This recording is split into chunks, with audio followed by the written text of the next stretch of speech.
इजाजत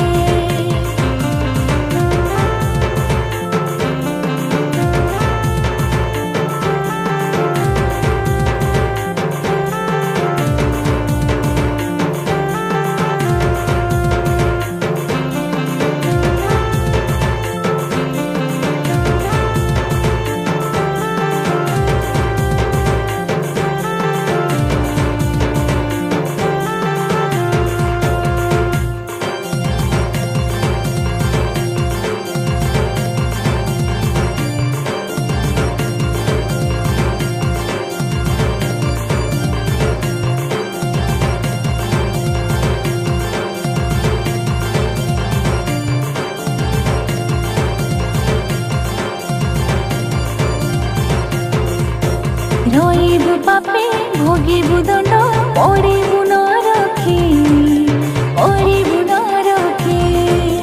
नदीब सुख थिब जे दुख कांदिबु से दिने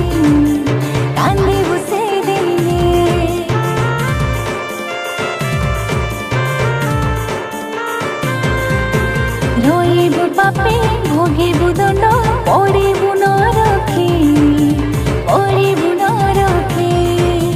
नदीब सुख थिब जे दुख कांदिबु से दिने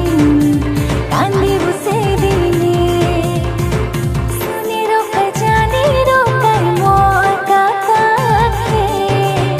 गोटे काका जीसु आज जीवन देवाके सुनि रोका जानी रोका मोर काके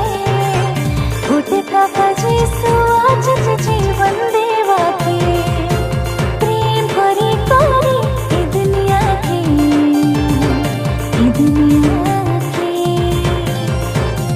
भल पाई करी इजाजत के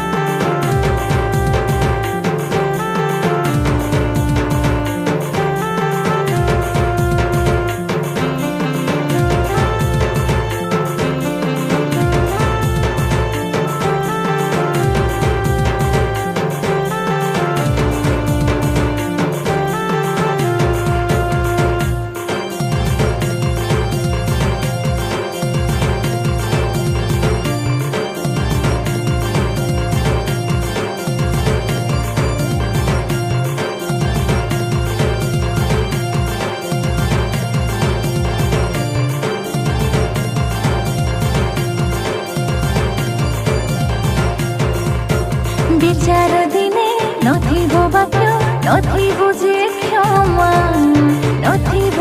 क्षमा जीवाकु तते सरग देशे पाप काम मना